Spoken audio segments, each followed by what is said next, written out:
இயேசு உங்களை நேசிக்கிறார். பிரியமானவர்களே, இந்த நாளில் ஆண்டவர் நம்மளோடு பேசும்படியே வேதத்திலிருந்து 2 வசனங்களை கூட வாசித்து ஆண்டவர் நம்மளோடு பேசுகிற இந்த வசனத்தின் வழியாய் நம்மளோடு இடைவிடுகிற காரியத்தை பார்ப்போம். அது சங்கீதங்களின் புஸ்தகம் 103வது சங்கீதம் 17வது வசனம் இப்படியாக சொல்லுகிறது: கர்த்தருடைய கிருபையோ அவருக்கு பயந்தவர்கள் மேலும், அவருடைய நீதி அவர்கள் பிள்ளைகளுடைய பிள்ளைகள் மேலும் அனாதியாய் என்றென்றைக்கும் உள்ளது. அவருடைய உடன்படிக்கையை கை கொண்டு அவருடைய கட்டளையின்படி செய்ய நினைக்கிறவர்கள் மேலே உள்ளது. அவருடைய நீதி அனாதியாய் என்றென்றைக்கும் உள்ளதாம். யார் மேல அவருடைய கிருபையும் இரக்கமும் நீதியும் இருக்கிறது என்றால், கர்த்தருக்கு பயந்தவர்கள் மேலே. கர்த்தருடைய கிருபையோ அவர்களுக்கு பயந்தவர்கள் மேலும், அவருடைய நீதி அவர் பிள்ளைகளுடைய பிள்ளைகளின் மேலும்.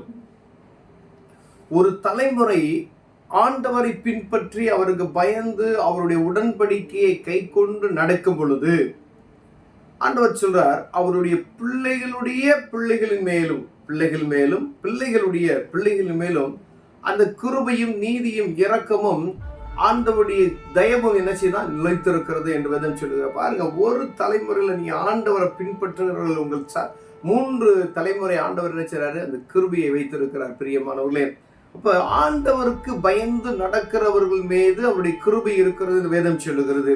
ஒருவேளை நம்ம முன்னோர்கள், நம்முடைய அப்பா அம்மா நமக்காக சொத்து சேர்த்து வைத்திருப்பாங்க, ஆஸ்தி சேர்த்து வைத்திருப்பாங்க. ஆனா அதை காட்டிலும் மேலானது ஆசீர்வாதம் என்பது சொத்து மாத்திரம் அல்ல. நம்ம வெளியில நம்ம எப்படி இருக்கிறோம், நம்மளுடைய சுகபல ஜீவன் எப்படி இருக்கிறது, சாபத்தை சம்பாதித்து வைத்திருக்கிறார்களா, இல்ல இரக்கத்தை மக்களுடைய கைகள்ல நல்ல ஆசீர்வாதமா இருக்கும்படியாய் அப்படி வைத்திருக்கிறார்களா என்று அநேக நேரங்கள்ல நம்ம பார்க்கும் பொழுது சாபங்கள் அநேக வீடுகள்ல இருக்கிறதை நாம் பார்க்க முடிகிறது. ஏதோ ஒரு சாபம், மூதாதையர் செய்த சாபம் என்ன செஞ்சிருமா இந்த பிள்ளைகள் மீது இருந்து அமர்ந்திருக்கிறது நாம் பார்க்க முடிகிறது. ஆண்டவர் சொன்னார், அவருக்கு பயந்து நடக்கிறவர்கள் மீது.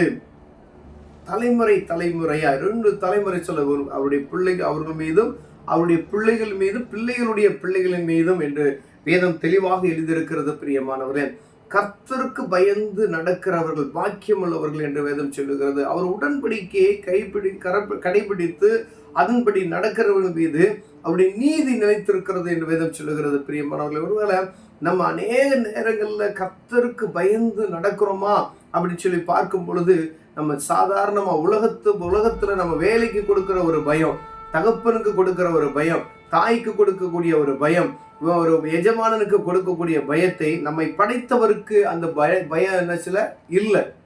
ஆனா வேதம் சொல்லும், முதலில் தேவனுடைய ராஜ்யத்தையும் அவருடைய நீதியும் தேடுங்கள் என்று சொல்லுகிறது. பாருங்க, ஆண்டவர் தெளிவா சொல்லுது, கர்த்தருடைய கிருபையோ, அவர் கிருபை இருந்தா மாத்திரம்தான் பூமியில நிலை நிற்க முடியும். அவருடைய கிருபை மாத்திரம்தான் நம்ம நிலை நின்று கொண்டு இருக்கிறோம். நம்ம ஒருவேளை நம்ம நீதி நிலை நிற்கிறது என்று நம்ம நினைக்க கூடாது. ஏன்னா நம்ம தகப்பன் தாய்மார்கள் யாராவது செஞ்சிருக்க நீதி இருக்கு பார்த்தீங்களா, அவர்கள் மீது ஆண்டவர் வைத்த தயவு நிமித்தமாய் நம்ம கிருபை பெற்று இருக்கிறோம். பெரியமானவர்களே, அப்படி நம்ம என்ன செய்து வைக்கிறோம், நம்ம சொத்து சேர்க்க வைக்கிறோமா, நம்ம பிள்ளைகளுக்கு கிருபையும் தயவும் சேர்த்து வைக்கிறோமா, சாபத்தை சேர்த்து வைக்கிறோமா என்று பார்க்கும்படி ஆண்டவர் உங்களோடு பேசிக்கொண்டு இருக்கிறார். பிரியமானவர்களே, அவருக்கு பயந்தவர்கள் மீது. அப்ப நம்முடைய பயம் ஆண்டவர் மீது இருக்கிறதா இல்ல மனிதன் மீது இருக்கிறதா என்று பார்க்கும்படி ஆண்டவர் பேசுகிறார்.